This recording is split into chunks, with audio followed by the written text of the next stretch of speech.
StephTherapy911 presents Steph's Straight Talk.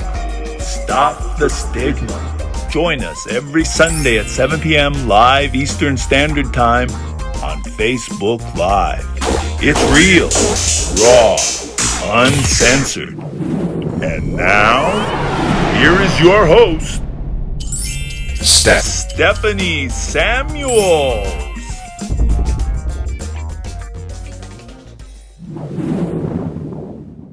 Today I have an incredible honor to be with truly one of my favorite, I'm not allowed to call him a union leader because Texas does not permit unions, so my very favorite association leaders. I'm going to give you a little background just of him, and then I'm going to tell you how I met, because it's kind of a wonderful little story. In the meantime, I'm going to do very quickly some of my work of Steph Therapy, the fuck it bucket today. So we're going to be keeping track of my language again. Kevin's going to be donating. We're going to donate to the Concerns of Police Survivors, wonderful organization. So that's who today's fuck it bucket goes to. And again, quickly, why I wear pink headsets, because everybody knows pink's not Steph's color. But again, first patient I had ever had was a 64-year-old man who was mandated to see me, and probably the nastiest man I'd ever met in my life, and pretty soon into it. So he's going to be doing the last year of his career with me. And pretty soon into it, found out that he had been involved in a shooting in a bedroom community. His first 6 months on the job, there was no help back then. And his buddy after work poured him his first drink, and game on from there on in. And kind of never dealt with the fact that he had post-traumatic stress until he ended up seeing me 24 years later. And hadn't had a relationship with his kids, which was really difficult because he believed that he was going to die and he didn't want them to miss him. So anyway, his best friend was in the hospital that day, and I said to him, well, are you going to go see him? Because my office is across the street from where his friend was. And he said, no. I said, why not? And he said, because I can't do anything for him. It's like, if he said that he was scared, would you? And he finished my sentence and he said, I'd stand there until I dropped. So I realized he was the wizard, that when you pulled the curtain was this gentle old man. Then I thought about what every cop wants to do at the end of a day. Go home, Dorothy. Most loyal companion, K9, Toto, never left her side. And that cops don't know if they have the heart, the brains, or the courage to do what's going to be asked of them. Hence how the Wizard of Oz was born in my practice. So as for me, I ended up as Glinda. It is my job to watch over them while they're out there. So hence why I wear pink headsets. So there you go, Kevin. So now you got the whole Wizard of Oz, and why truly it is about the cops. Well, it's fitting, and we're blessed to have you doing what you're doing for our law enforcement officers. So thank you from all of us. Oh, thank you. So Kevin has served as the executive director of the Texas Municipal Police Association since 2010, and the deputy executive director from 2000 to 2010. During his 22-year career as a law enforcement officer, he also served as TMPA's board member for 10 as the treasurer and president. His favorite part of the job is traveling the state, meeting and working with members and advocating for Texas law enforcement officers by lobbying at the state capitol and in Washington, D.C. Prior to TMPA, Kevin served with the Baytown Police Department as police officer and field training officer. He also worked as a police officer from the Southwestern University Police Department, and with the Georgetown Police Department as patrol officer, sergeant, and instructor. Kevin additionally spent 12 years with Seabrook Police Department, where he served as a patrol officer, detective, dare officer, and sergeant, focusing on child abuse, family violence, and juvenile law. Kevin holds a Master Peace Officer certification and a TCOL instructor's license. Outside of work, he enjoys spending time with his family, golfing, and church. So huge honor to see Kevin up here. Kev, I want to make sure that everybody can hear you. So if you want to just kind of do a sound check with me to make sure. Go ahead. Okay, just to make sure we're clear, that was Seabrook, Texas, and not Seabrook, New Jersey. Oh, Suicide Survivors of New Jersey. No, Seabrook, where I worked was Seabrook. Seabrook was in Jersey? No, I said I was in Seabrook, Texas. Oh. There is a Seabrook in New Jersey, and it wasn't that one. You're in Jersey, right? Well, actually, right now I'm in California. Oh, okay. That was the last place I saw you, wasn't it? Down in San Diego? Yes. Yes. But that was a while ago. We were golfing, I believe. Oh, no. I was driving. You were golfing. So, so I want people to kind of know how you and I met, because it's a really interesting story, and then be able to kind of get out there. Do me a favor. Oh, good. We're good on voice. So some time ago, a few years going back, I want to say it's 2018 now, probably lives in infamy with me, not with you necessarily, that cop line, which is the international hotline that I helped found and director of, that we were doing a training down in Austin. And one of our volunteers was going to help us be able to get some needed funds to be able to subsidize our most difficult part is the training as far as finances go. So things kind of took a left-hand turn, and the individual, there's two different associations down in Texas, had been a strong member of the other one. And he and Kevin had some, they had sat on different sides of same situations, but certainly, respectful or what have you, but knew each other by sight, really hadn't. Respectful. What? It wasn't necessarily respectful. All right. So, okay. So I was trying to be nice, Kev. So anyway, make a long story short, things had gone sideways, and I had gotten a phone call about 2 weeks before our training, and people had already booked flights and were into this. And he said, "Listen, I've got a situation." He said, "I've put in a phone call." He said, "This is my Hail Mary." And he said, I'll know more tomorrow. And he had said that he'd gone up against TMPA quite some times and wasn't sure how they were going to receive him. And this really, because when I decided I was going to do a Stop the Stigma, and I was going to do any type of podcast, for me, I wasn't going to just make it a bitch fest. Like, every cop can talk about how fucked up their departments are, what's going wrong. Bottom line is, we've got to be part of the solution. And how are we going to do that? So every week, I wanted to make sure that the people I had on were part of the solution. And this goes back, because this is exactly what I'm talking about. So sure enough, he approached Kevin, and Kevin, he had a conversation, and really what came out of it, and Kevin can expand on it, was, why wouldn't we support an organization that has the mental health of our law enforcement officers, not just in Texas, and this is really important, when there's funerals for cops, people come from all over the country, but strangely enough, when you need support, everybody starts to jockey for positions or whatever have you, and when they back something like, well, cop line, if we're going to allocate funds and time, we really need it to be in Texas. None of that bullshit. None of that bullshit happened with TMPA. We were welcomed. We were subsidized phenomenally that day. And for that week of training, they gave up their headquarters, by the way, down in Austin for us. As my lead trainer said, we were treated like rock stars.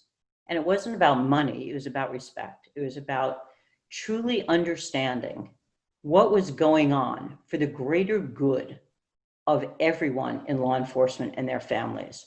The support of a truly confidential hotline, the support of not knowing who makes those calls, not giving a shit who makes those calls, but just the fact that they would call. And really, the first time I met Kevin, I'm not so sure that I actually met him when I came in. He was in and out. Somebody might have said, that's the executive director. But sure enough, he and I end up, because they had made arrangements that we're going to be on Fox News down there. And so there I am sitting, 2 seats away from the executive director, talking about the importance of mental health. And I'll tell you, the TMPA could not be more supportive of Copline, of the mental health of law enforcement officers, not only in Texas, but throughout the entire United States. And, Kevin has flown out to San Diego to be part of our golf tournament, and just has allocated his field reps to make sure, which is incredibly important, that they go through the training of active listening and being able to, because they are many times the first line of defense on so many different issues, not just the typical, OISs or other, incidents, but stressors that are going on, and being able to train them to know what they need to do has been just wonderful. And again, allocating your time, your resources, and what have you. And TMPA is just one of our huge supporters, and it's an honor. But beyond that, for this, being able to understand the importance of an association, what in New Jersey, I have is a union, and and where there's truly no room for the bullshit of politics. And I will share with everybody, before Kevin and I got on today, I had mentioned, I understood that there's been a shooting in the Austin area, and he corrected me. It's, it's in a small town outside of Austin. And, I asked him, if he had anything, and he was very kind, and he said, yes. He said, we know that they're okay, and not life-threatening injuries, and that he's got several of his field reps already at the hospital and taking care of things. And then he kind of chuckled to me, and he said, and that's not even one of our departments. That's just it. That's exactly it. That's why it is such an honor, because you are truly part of the solution. You're not sitting back looking at something going, oh, no. They're not on our list. We don't help them. It is anybody that wears that badge that you help. So I want to kind of address and kind of open it up to you with unprecedented times. Like I said, I watched you do a Facebook Live, and it was quite brilliant, and really comes from the heart of what's going on, and kind of the pulse of the country. And you're down in Texas. So by all means, Kevin. Well, thank you very much, Stephanie. That you give me a lot more credit than I deserve. I promise you. I happen to work for what I believe is an outstanding organization, and that's because we are committed to taking care of our law enforcement officers, and which is why the current state of affairs in this country is so just heart-wrenching for me personally. I've been in law enforcement my entire adult life. I come from a family. I can't say I come from a law enforcement family, because I'm one of 15 kids, and only 3 of us were cops. But I have law enforcement family connections, but it's all I've done my entire adult life. I started out with the Baytown Police Department when I was 19 years old as a dispatcher and jailer, and a year and a half later, when I got close to my 21st birthday, I took the civil service examination, and then I actually got sworn in at 10 a.m. on my 21st birthday. So it's what I know, it's what I do. And, having done this my entire life, and this from all of your work, police officers are, by and large, the most decent, honest, hardworking people this country has to offer. That doesn't mean we're perfect. We're part saint, part sinner, like Paul Harvey described us. We have our flaws. We're humans. We're subject to human frailties and mistakes. But by and large, police officers are the folks with the servant's heart, the ones that are willing to be both guardian and warrior at the same time. And it's a very difficult job.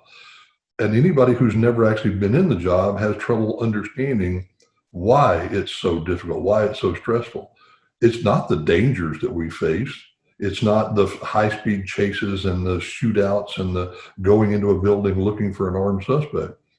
It's the hypocrisy of what we're doing. It's trying to convince yourself day in and day out that the people you are protecting and serving are worth protecting and serving when you're spending most of your time dealing with the absolute worst that society has to offer. You're not getting... See if you can get the volume up on your computer, because I want to make sure that everybody is hearing you.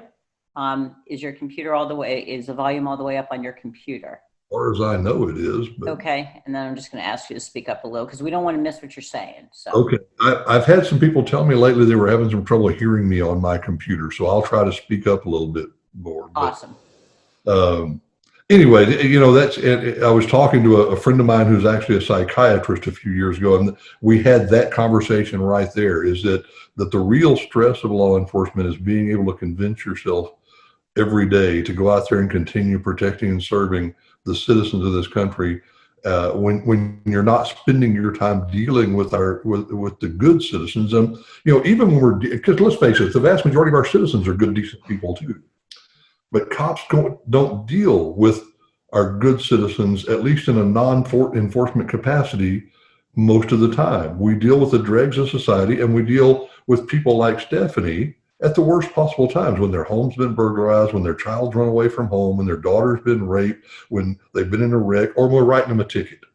Just not the best of times.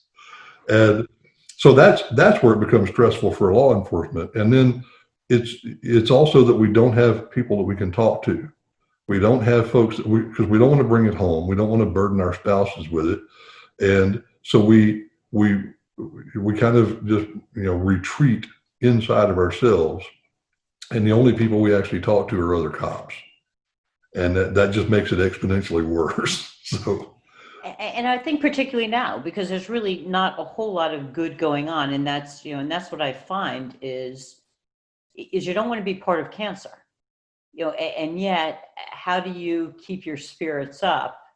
And when leadership has really abandoned you and, in these departments. So. Well, I will tell you, I've been very heartened over the last week or two, because we have seen some pushback. I was at a Back the Blue rally down in Hayes County, down south of here yesterday. I saw online where we had some of our other guys at a Back the Blue rally in Dallas. Our citizens are actually starting to push back. Our citizens are actually starting to come out and stand behind our law enforcement officers. I have been incredibly disappointed with our own leadership, and right now I'm talking about our law enforcement leaders. I'm talking about our chiefs and our sheriffs, and people like Art Aceveda down in Houston and Chief McManus down in San Antonio. They have taken this as an opportunity to try and, pursue their own personal political careers or whatever, but not to actually look out for the best interest of not only of their officers, but of their citizens. And it's very disheartening. But we are seeing a lot of our citizens stepping up to the plate and backing up our officers, and I'm starting to get very heartened by that. Good. What do you tell the guys? What do you tell people that are out there on the front lines, that are feeling completely abandoned? They're having shit thrown at them, that can't get their leaders to take care of them. Don't have the backbone. I try to remind them, hey, the citizens actually do support you. I point to the Gallup poll survey that was published this last week, where it says that even 81% of African Americans who live in predominantly Black neighborhoods said, we do not want to defund our police. We do not want to reduce the police presence in our neighborhoods. 60% of them said we need to keep the police we have in our communities, and another 20% said we actually need to increase the amount of police we have in our communities. So 81% overall said do not reduce our police forces in our communities. Our citizens, all of our citizens, want good, professional, efficient law enforcement services. Did I read something the other day about Austin, about defunding Austin PD? Austin has, they voted this week, the city council voted unanimously to cut the police department budget by $150 million. And I saw something today that said that's about a fourth of the total budget of the police department. And it is going, the governor has actually mobilized a great portion of our Texas Department of Public Safety to actually safeguard the city of Austin, because the city of Austin won't. It's mind-boggling what some of these local politicians are doing. Austin is following the examples of Portland and Seattle. And I know in some of the areas that the calls for, for backup or what have you, that the feeling is, screw you, and not the cops, but the politicians that are saying, well, we're going to disband them. So, but we'll just use state police, we'll use other resources. And the other resources are saying, you know what? You need to see the fruits of your labor in action and not what the mop-up crew looks like. Well, not only that, but the state has limited resources as well. The state, the DPS has a limited number of officers, a finite amount of resources, and they have an entire state to take care of. There's a lot of areas in Texas that don't have municipal law enforcement, or that have sheriff's departments with also very limited resources. So Austin can't put all of their resources in, DPS can't put all of their resources into Austin and Dallas and Houston. Fortunately, Houston actually just decided they're going to increase their police department budget, and it looks like Dallas is going to do the same thing, not without a bunch of brouhaha in the process, but that we've got district attorneys that are letting criminals go just willy nilly. We've got DAs that are issuing no bonds on repeat criminals, on people that were already out on bond. And issuing no bonds on their subsequent offenses. So it's getting very dangerous out there for our law enforcement. What I tell the officers is, we're going to get through this. Look around, reach out, and have some interaction with your citizens. Go to your local, homeowners association meetings, and your local Kiwanis Club, and your local, Chamber of Commerce. Interact with your citizens, because they really do support you. And we're going to get through this. We have a history in this country. About every 50 years, we go through a period like this. We had it in the roaring 20s, and then the 70s, when we had, crime running rampant, and the mob running New York and Chicago and LA.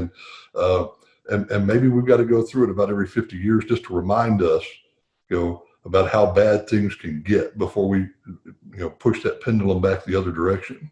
So the controversial part for most other states, where the gun laws are just so strict, and every time there's a shooting, of course, they need to get stricter in these locations. And yet we certainly know, best of my knowledge, Texas is an open carry state. I know that Oklahoma went. Sort of. It's, Texas, you have to have, there is a prohibition against carrying handguns. You can openly carry a long gun pretty much anywhere in public in the state of Texas. You carry a rifle or a shotgun, as long as you don't point it at somebody or, make a threat with that weapon. As far as a handgun, you have to fall within one of the exceptions to the prohibition. You have to be traveling, you have to be going to and from a sporting event, or you have to have a license issued by the state of Texas. Right. But it's not terribly difficult to get one of those licenses. Right. And there were a lot of exceptions to the handgun restrictions. And I will grant you, the Texas legislature, and by the way, I don't want to forget to mention this, we talked about politicians and our leadership and whether or not they're backing up our law enforcement. I have to give kudos to our governor, Greg Abbott, our lieutenant governor, Dan Patrick, our attorney general, Ken Paxton. They have all been extremely supportive of our law enforcement officers. They have come out and been very vocal in their support of our law enforcement officers. So we're very lucky in Texas with those regards. We obviously have some politicians that are wanting to push some of these police reforms, some of which have some basis that are worth having, and some of them are just complete nonsense. But we'll deal with those when the legislature comes to town in January.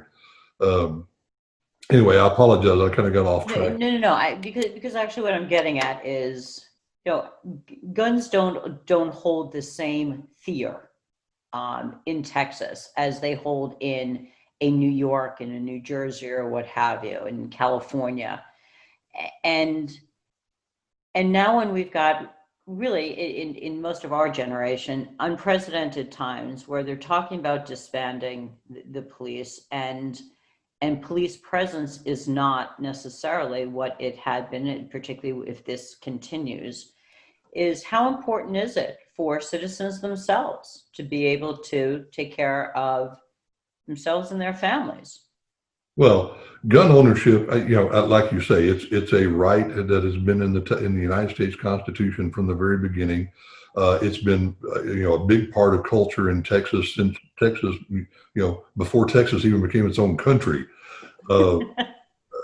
Texans are very independent by nature. They're very conservative, and they believe in their constitutional rights. But Texans also believe in responsible gun ownership as well. We can talk all day long. People will say that we want constitutional carry. Everybody should be allowed to carry a gun. Well, if you really dig down into that a little bit, you start asking a few questions. You say, hang on a second. Do we really mean everybody? For example, what about convicted felons? And we're like, okay, there's an exception. Convicted felons should not be allowed to walk around with a handgun. Okay. How about toddlers? There are exceptions. But Texans believe in responsible gun ownership.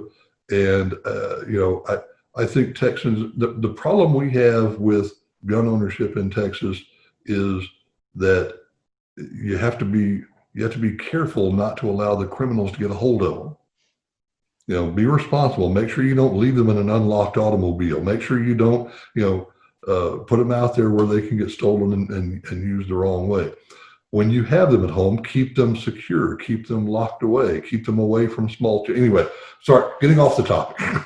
So probably one of the most moving YouTubes, and I encourage anybody that's watching this that has not seen it, was actually a woman who's a chiropractor, I believe, out of Texas. I want to say in the Lubbock area, Susan Greta Hupp, who ended up becoming part of your legislature, but she lost both of her parents at the Lubby's at the Luby's diner.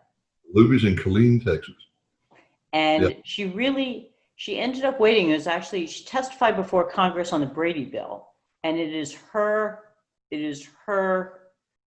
testimony that is incredibly moving about ARs, because as they were trying to ban assault rifles, and just how she smacked the legislators, because she talked about the Constitution, and she talked about how the guns, that it is about the right to have firearms to prevent a tyrannical government.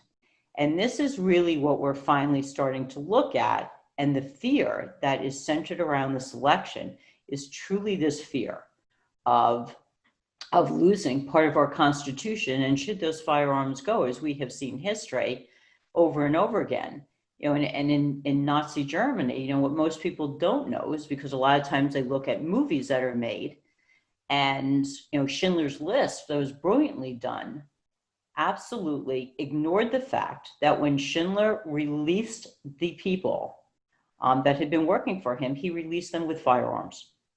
And it was not a kiss on each cheek and be well.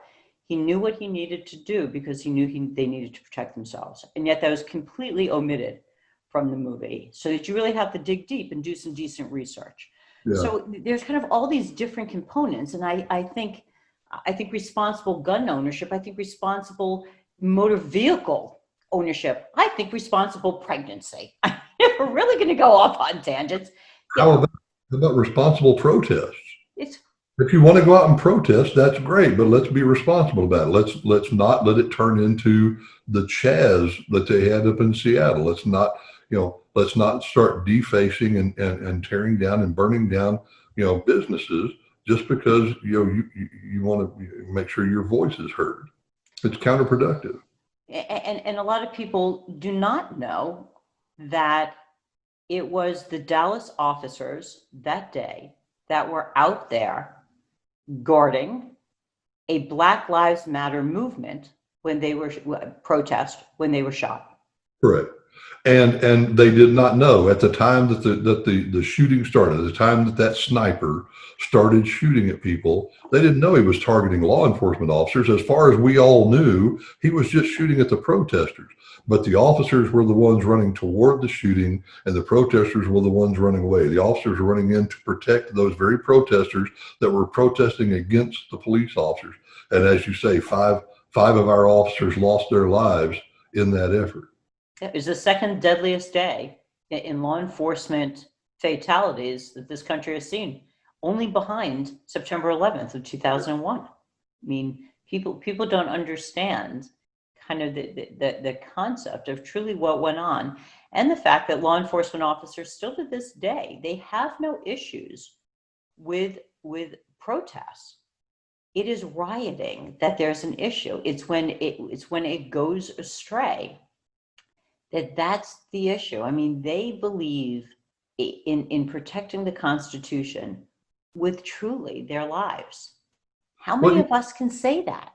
The exercise of any right, of anything that's in the Bill of Rights, with anything that's in the Constitution, ends when you start infringing on the rights of others. You know, the old saying, you can't scream fire in a crowded theater. That's where your freedom of speech ends. The freedom of peaceful protest, the freedom of assembly ends when you start infringing on somebody else's rights, when you start trespassing on somebody else's property, when you start assaulting somebody, when you start violating their personal, their rights. And it just seems like we've got, I don't know what percentage of our population it is anymore that doesn't get that, but there's a pretty significant percentage. I've been arguing for I don't know, the last several years at least, that what I've seen, and I've been in law enforcement for 40 years. When I started, we were policing a very small percentage of our population, that 5 or 10%, who just don't think the rules apply to them. They just think they should be able to do as they please, and they may or may not be willing to go to jail for that.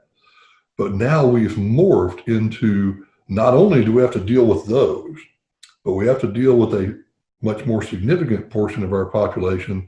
It's not that they don't think the rules apply to them. They just don't think we ought to have rules, much less enforce them. That's dangerous. Well, I mean, and we can certainly get into the whole social, parents aren't parenting. I mean, police now are parents, they're teachers, they're social workers. I mean, you name it, they've been burdened with checkoff lists. And and now, of course, with COVID, although Texas is has not locked down and stayed locked down like parts of the other parts of the country, where you've got your kids aren't in school, you've got teachings at home, and some pretty significant craziness with that, which I think really added to the cops going from heroes one day and being part of those first responders, and yet. You and I both see that officer down, webpage. I mean, Texas has lost quite a few to COVID, and then what no law enforcement officer was ever prepared for, quite honestly, was to be hated. We lost another officer to COVID this morning, by the way. Who did? We lost an officer from the Eagle Pass Independent School District Police Department, passed away early this morning from COVID. So, see, and then. Yeah, the general population doesn't really look at that. I wanted to go back to not only your governor, because your leadership is really quite supportive, which other parts of the country were not seeing that. Tell me about the legislation. Tell me what TMPA is supporting, what's kind of going on, what you're hoping, as you said in January, that you'd like the lay of the land to look like, at least in Texas. Well, you have to remember that the Texas legislature only meets for 140 days every other year. So it's 5 months in the odd numbered years. So there is no Texas legislature in 2020. They will come into session in January of 2021. And that is where we know there are going to be pieces of legislation that will look like what Colorado has already passed, what Washington State has already passed, what California, I think, has also already passed. We're going to see some of these, what they're calling police reforms. We do know that this week, a group of Texas legislators announced that they have crafted what they are calling the George Floyd Act, that they say they are going to present in January. And it includes some of those very same reforms. Now I'm going to kind of deviate here for just a second. If you watched this last Wednesday, we did a Facebook Live where somebody from TMPA, me for TMPA and FOP, was on there along with a representative from the Dallas Police Department and a representative from the Houston Police Officers Union. And we were meeting with 3 attorneys from the African American lawyers section of the state bar. And we're talking about these reforms. And what surprised the attorneys was that a lot of the stuff that's on this list are already common practice in most law enforcement agencies. As a matter of fact, none of what is in the George Floyd Act would have made one bit of difference in the George Floyd situation in Minneapolis. It's kind of an anomaly there, talking about chokeholds and qualified immunity and, use of force standards and so on and so forth. Most of them they're already in place. But it's always a matter of semantics. The devil's always in the details.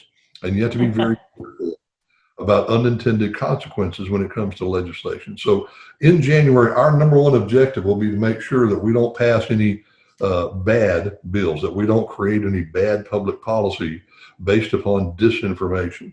What we would like to see is more resources being put into law enforcement. We'd like to see Texas shore up our workers' comp statutes when it comes to our first responders and making sure that we're taking care of first responders after they've had to deal with things like COVID and mass shootings and et cetera. In what way, Kevin, if you could elaborate? Psychologically, physically, in what with workers' comp? All of the above. It's, when it comes to workers' comp, it's, for example, PTSD up until 2 sessions ago was not covered by workers' comp claims in Texas for first responders at all. And so we actually got a series of bills passed that kind of started that process. But, like I say, the devil is always in the details. Once you put them into practice, you start finding the glitches, you start finding the problems. So we still haven't quite gotten there yet, but we need for officers who are suffering from PTSD and other psychological ailments to be able to seek and receive treatment to help them, not only go on with a healthy life, but maybe even salvage their careers in some cases, as you're very familiar with. So we'd also like to see some improvements done to the training that is done in the state of Texas.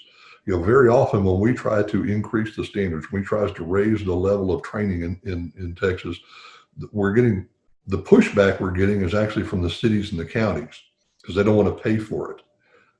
And I got to tell you, trying to manage a police department, a law enforcement agency on the chief is not a good idea. At the same time, we want to make sure that our law enforcement officers have some sort of meaningful due process. When, for example, we talk about this duty to intervene, whether or not the cops have a duty to intervene if they see another cop using excessive force or doing something wrong. And the answer is we believe there already is a duty to intervene, and we think we do that very well. However, what if you're a young deputy constable and you're working for an elected official and you have no job protections whatsoever? You are truly an at-will employee. And it's your constable, your boss, your sheriff, your chief of police that you witness violating somebody's rights. What are you going to do? You now have an ethical dilemma you have to deal with. You have a sworn duty to uphold the law, but you've also promised your family to have a job and bring home a paycheck and put food on the table, and clothes on their backs. We need to make sure our law enforcement officers don't have that dilemma, that they are free to go out there and do their jobs and do them right and do them professionally and not be retaliated against simply because they're doing their jobs, which is another one of those stresses that cops have to deal with day in and day out. Yeah, and then going on a larger scale, on a macro, is now you've got governors throughout the country that are literally giving unlawful orders, right? dealing with violating constitutional rights. And then you've got law enforcement that says, don't want to infringe on that. And yet, if they don't carry it out, the repercussions. Always easier to fight while you're employed than when you're not. Right. So, how do you deal with that? Well, I had said, go ahead. so I mean, so far we've actually been pretty fortunate in that situation. You know, our governor has issued some executive orders with regard to the COVID, with regard to wearing masks and so on and so forth. But you know, Texas is a pretty conservative state. Our governor has tried to keep the state open as much as possible while still dealing with this pandemic and trying to protect the general public. So I think the governor's done a pretty good job of that. You know, the directives that he put down about enforcing the masks and so on and so forth, it left a lot of leeway to local officials, to our local chiefs and sheriffs, and you know, to do it right, to use good what we used to call horse sense, you know, good common sense in dealing with this. Some of our local elected officials have not done such a good job. So, like in Harris County, we had a county judge that basically wanted us to start jailing people for not wearing a mask. Even though we were letting all the rapists and murderers go because we didn't want to expose them to the COVID while they were sitting in the county jail. We had a similar situation with the Travis County and the Austin City Council. So we've had pockets where we've had difficulties. Our local law enforcement has had to deal with that stress that you're talking about. Some of our chiefs and sheriffs have done a pretty good job of stepping up to the plate, and some have not. How do you find, I find that officers that have the dual career,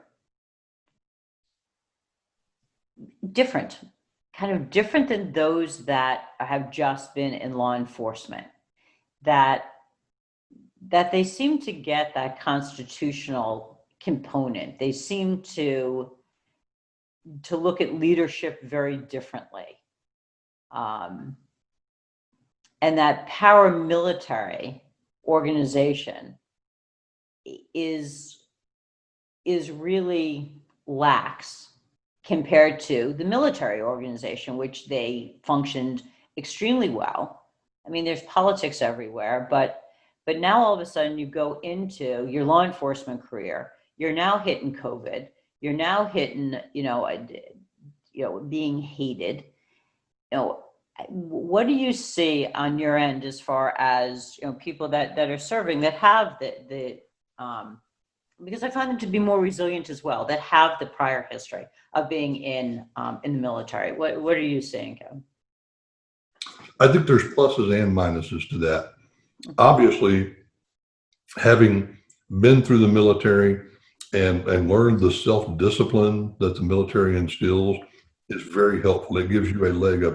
It's very advantageous for getting into law enforcement and understanding the culture, understanding, the chain of command and so on and so forth, understanding the attention to detail, the need for making sure that you process the evidence properly, that you process your chain of custody properly. I do believe that there have been some cases where we've had officers have a little trouble understanding the different rules of engagement when it comes to military situations and a firefight in a military situation versus a firefight in a civilian law enforcement situation. In the military, very often you don't have to worry about secondary targets as much as we do in civilian law enforcement. So that's kind of a retraining that has to take place in that process. So I think there's pluses and minuses to it. Certainly, former military are make for some of our absolute best law enforcement officers, but we also have to make sure we train them in the distinctions between the military protocols and the civilian law enforcement protocols. So you've held different positions inside of TMPA. You've held different positions inside of different departments. For you, looking back, what was the most challenging, even at the different rungs in your career, and why did you find that to be at that time so challenging?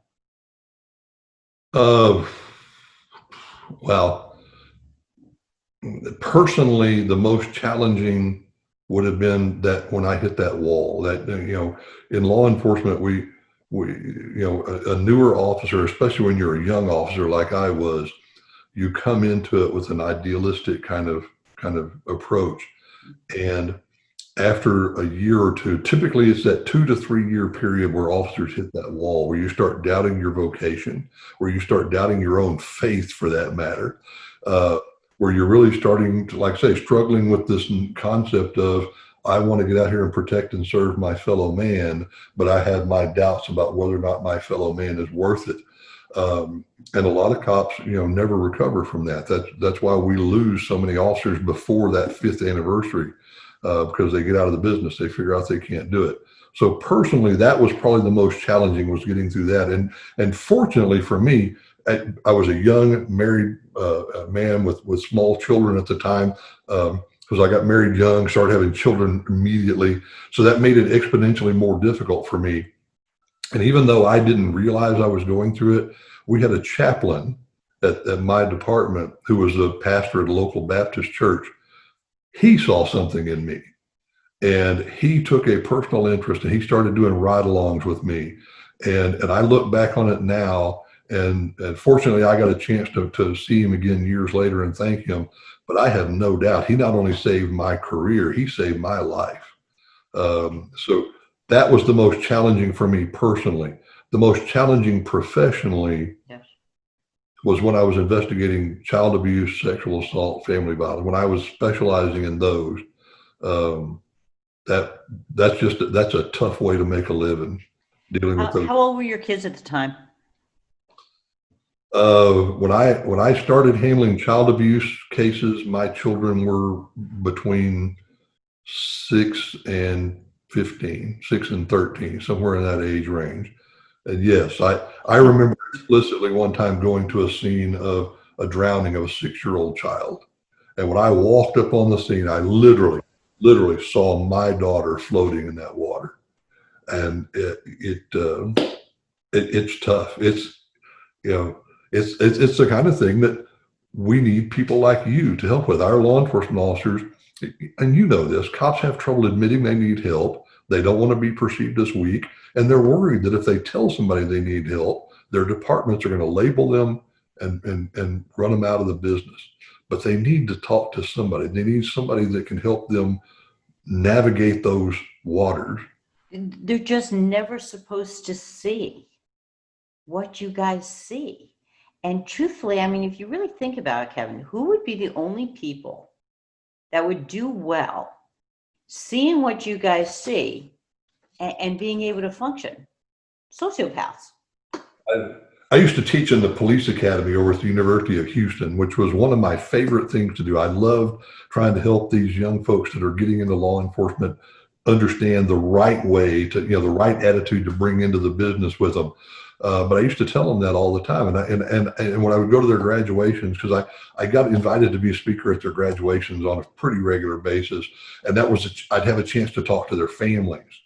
And I would try to explain to their families, listen, your loved one, your son, your daughter, your husband, your wife, they're fixing to embark on a career, on a path where we're going to ask them to see things that human beings should not be asked to see. You're going to ask them to do things that human beings shouldn't be asked to do. And they're going to need somebody that they can lean into to help them through this process. So please encourage them. And like I say, cops are very bad about not asking for help. And that's why we're so grateful for you and the services that you're offering. But, as somebody just commented, I mean, you can't unsee it. And one of the things, so if you came into my office, besides this incredibly bizarre amount of shit that I have from the Wizard of Oz that's up, that the other that you'd notice is that I have this long silver object, which of course, most of the cops make the inappropriate comment of what the hell that is. But it's actually the neutralizer from Men in Black. Ah. And I remember going through the ride. Yeah. Yeah. And I remember going through the ride at Universal, with kids, and they always dump you appropriately into the souvenir section. I just remember I bought a bunch of them and I thought, this is it. This is truly the ticket that every time a law enforcement officer retires, to be able to just hit it, to erase all of their bad memories, to let them then just go and enjoy life. You know, and I say, you know, as a therapist, there's secondary trauma. I don't look at the world the same way. You know, when I go to my mall in my, you know, relatively safe area, you know, I watch to see who's, you know, swinging their arms, who's got, you know, their shirt untucked, you know, and I got a plan. I've told my kids where they're going to go or whatever. And I always say, you know, to your average Jewish woman walking around the Freehold Mall, I'm a fucking lunatic. To your average cop, absolutely, absolutely perfectly normal. And it's, you know, when they talk about hypervigilance, the real definition that I love on hypervigilance is paranoia based in reality. Your guys' reality is so different than other people's that it will look paranoid to a civilian that's never been exposed to what you've been exposed to. But truthfully, it's not only not paranoia. What I knew is that there's shit that goes wrong at that mall, that I know that there are gangs that will go there on Friday nights, Saturday nights, and I stay away. And you don't have the luxury, and I don't have the luxury of pretending I didn't know better. So if something happens to your family, which is truly your biggest fear, and you haven't thought about every single potential of what could go wrong, then you feel like you failed. And it's that fear. It's looking at child abuse cases and looking at all the should'ves, could'ves, and would'ves. They're trying to make sense of the senseless. It's not just unseeing it. It's trying to make sense of the senseless. And having done the debriefings for the officers, dealing with those kids at the bottom of the pool, so then when you're Stephanie and you now are going to put in a pool, I put in an alarm. So I put the fence up, and then I put an alarm. My house alarm goes to my fence with a chime. So I knew that somebody was somewhere in case I wasn't. And then it was set to the panic system. So they bypassed calling everybody on the list. They were to just call the police because I knew somebody was still alive when that went off because they were only inside of the pool area. They weren't in the water yet. I had alarmed the water in the pool. It was just, I did everything to try and stack a deck. And yet I know, like everybody else, evil is evil. And I can't think of everything. And that's the fear. And being able to help these men and women that truly deal with evil and still keep their spirits up is so important. I will take the thing that I found most therapeutic, and because I come to accept that I cannot unsee. I still remember all those things, and the things that haunt me are the cases I didn't solve, the things I didn't fix. But what I find most therapeutic is when I hear from somebody that I dealt with back in the day. I got a call a couple of years ago from a young lady that when she was a victim of sexual assault when she was 15 years old, I worked that case, and now is a grown woman. She's got children, and somehow or another, she tracked me down and sent me an email. And she was basically just wanting me to know how much she appreciated the job that I did, in investigating that case. And, now that she's grown and married and has her own family, knowing that I had an impact on her life, that to me is the most therapeutic. That's the one, because, when I tell young cops, I would always say, listen, the best thing about being a cop is that every day of your career, no matter what else happens during that day, when you get home at the end of the day and you're pulling off the uniform or whatever, you can look in the mirror and you can say, you know what, there was one person today that needed help, and there was nobody else that was going to be able to offer that help except me. And that's where you have to take your satisfaction from in this job, is that one thing each day that brings, it's like playing a round of golf for me. You know, out of 100 shots, I hit that one. I have watched you play golf, Kevin. Yes, I know. I hit that one that makes me think I know what I'm doing, and that what makes me come back to the next. And that's the thing about law enforcement, is that it's that one case, that one encounter per shift that makes you believe in what you're doing and keeps your faith. I love that. I love, you know, I've always said that I want to leave a place a little bit better. If I go into a hotel room and a picture was off, like I always want to leave someplace just a little better than when I got there. And with police, I think that's such a marvelous, marvelous message to send. You really work for yourself. You work for yourself every day. It has to be enough. You have to know that that one thing each shift, it's not going to get you promoted. It's not going to get you a bonus. It's not going to get you a bigger paycheck. It's not going to get you awards and accolades. It has to be enough that that person in the mirror knows that you did it. That's what has to be your motivating factor. Yeah, I mean, and particularly, and I think that's the best message. You know, during these times, that, you know, when it was the rumored blue flu and everybody else, you know, was going to take off that one day or what have you, and you know, and law enforcement just couldn't do it. They just couldn't. Even the cops in Atlanta kept coming back to work. You know what? I'm not sure I would have, Stephanie. I'm pretty sure I would have walked off the job completely. That's I don't know. Anyway. Do you know why? More proof of the outstanding men and women that we have that we don't even deserve, that they're still out there willing to do that job and protect and serve us. And I think that part of it, and Kevin, I'm going to believe that if you knew that your buddy that you're on shift with every day was going in, you'd be going in for him or her, not necessarily for the public. Probably, I don't know, maybe, but I'd be on the phone with him telling him, hell no, we ain't going to work today. Screw this place. Let's move to Mexico and open a bar. Yeah, no, it's amazing. I mean, this is truly resiliency. I mean, it's going out with everything at times going against you. I mean, and a public that you really don't know how they're going to react. And what we can't lose sight of is the families of these officers that are still supporting them, the families that are still, you know, doing all they can to encourage them. And, you know, I say, God bless those families too. Yeah, absolutely. So in wrapping up, what message do you want to give from people that have been watching, and that this is going to go on your sites and mine and stuff? What is it that you want to send out there? I want the officers to remember, we're going to get through this. This country is very resilient. We're going to get through it. This country is still made up of good, decent people, and those folks are going to come out. They're going to show up for the elections.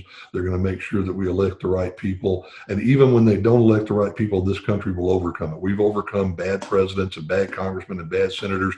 We'll overcome this as well. To the citizens, I will tell them, you better get out there and vote for people that are in favor of good public policy. We should not ever create public policy based upon disinformation and false narratives. And to the elected officials, that's what I'd say to them. This is your job. This is what you get elected to do, is to make sure that you are looking out for good public safety, the interest of the citizens that you serve. You are not there to just make sure that you get reelected or to push your own personal agenda or to make money off of this. You need to be making sure that you are looking at all the facts and that you're drilling down deep into these circumstances and looking at them very, very diligently before you start passing any of these reforms. Well, I can't thank you enough. Well, I'm sorry for coming on, for doing what you do, for doing it with the integrity and the love of your fellow officer and their families. I thank you for not looking at a list of who's a TMPA member and who's not, but the list of who's a human being and who needs to be taken care of. A much higher calling, and truly an honor honored to have you in the field and honored to be part of your life, and continuing to work with TMPA to make a difference so that no officer is ever alone. And that's Thank you, Stephanie. And I don't want to end this without mentioning this. We get calls, and like I say, I've been in this business a long time. I've been working at TMPA a long time. We get calls all the time from officers that need help. And until you came along, we had very, very limited resources that we could refer them to. And you've opened up a whole new spectrum of things that we can offer these officers and their families. And so our relationship with you has been a blessing to our entire membership, to all the cops in Texas and across the country. So thank you for what you do. absolutely, like I always tell you, I get the light lift, you guys get the heavy one. So, all right, thank you. Thank you. I think I'll go have some dinner now. You should probably do that. I still have a couple hours out here. Thank you for everything, and hopefully I'll see you soon. Okay.